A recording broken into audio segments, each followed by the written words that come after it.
ये सरकार हलचल गारंटी के नाम पे घंटी बजा रही है। सर, आम आदमी पार्टी के मंत्री ने कहा है कि 2 लड़कों रुपया काला सफेद नहीं होता, हमारा आपका लेन देन काला सफेद होता है। बीजेपी ने जनता से कहा कि रुपया काला सफेद होता है। आज बताओ भ्रष्टाचार कितना है, पहले से ज्यादा बढ़ गया और इनके लोग पकड़े जा रहे हैं उसमें। क्या बीजेपी के पास इलेक्टोरल बॉन्ड का कोई जवाब है? कोई जवाब बीजेपी के पास नहीं है। फिर इतने पेपर लीक हुए हैं, जहां लीक हो रहे हैं वहां बीजेपी की सरकार है। हरियाणा में जहां पेपर लीक हुआ बीजेपी की सरकार थी। आज जो पकड़े जा रहे हैं वो बीजेपी के हैं। नियत ये है कि इन्हें नौकरी न देना पड़े, नौकरी देनी पड़ेगी तो आरक्षण देना पड़ेगा।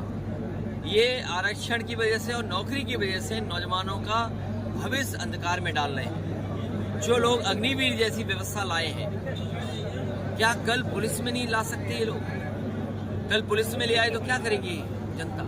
इसलिए हमें सावधान रहना पड़ेगा। जहां मतदान करने की अपील कर रहे हैं वहीं सावधान होने की भी जनता से अपील कर रहे हैं। भाई भारतीय जनता पार्टी अपना कैसरगंज का तो करें घोषित, और जिस लोकसभा से मैं आया हूं दिल सांसद में नहीं लगेगा।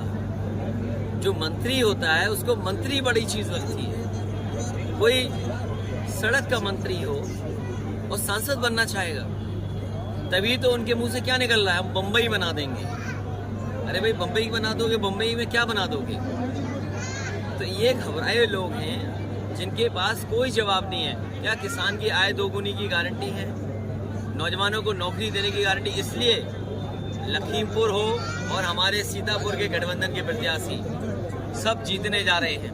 हमें उम्मीद है आपकी सब सीटें जीतने जा रहे हैं। बीजेपी के पहले चरण में क्या रहेगा? 2 लड़कों की जोड़ी चरण में इंडिया गठबंधन पूरी सीटें जीतने जा रही है।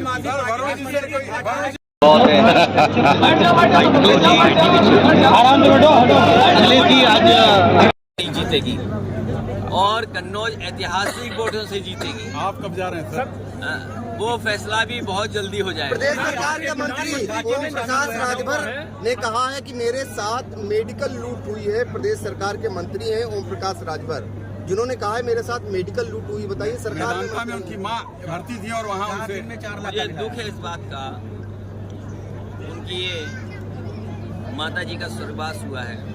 मैं आपके माध्यम से जहां भगवान से ये प्रार्थना करता हूं कि उस परिवार में मंत्री जी और उनके सभी परिवार के सदस्य को भगवान इतनी हिम्मत दे, साहस दे कि दुख की घड़ी में दुख सहन कर सके।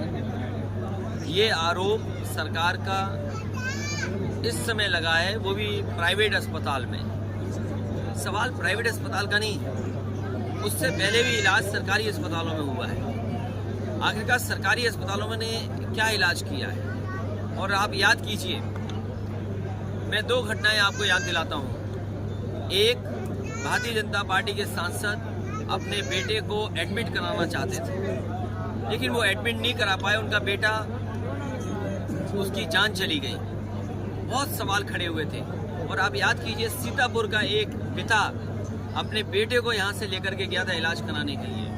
जब यहाँ इलाज नहीं हुआ, लखनऊ के सभी अस्पतालों में घूमा, एडमिट नहीं हुआ। उस समय नेशनल ह्यूमन राइट कमीशन ने सरकार को नोटिस दिया था और कहा था कि इस तरह का व्यवहार सरकार का दूसरे के साथ नहीं होना चाहिए।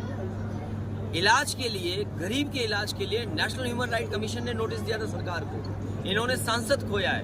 आज मंत्री आरोप लगा रहे हैं और किसी सरकारी अस्पताल में गरीब का इलाज नहीं हो पा रहा है। यहाँ भी सीतापुर में जो सरकारी संस्थाएं या सरकारी अस्पताल बने थे वो चला नहीं पा रही सरकार। न दवाई है, न इलाज है, न स्ट्रेचर है, न पर्याप्त डॉक्टर है। तो ये सरकार कैसी है?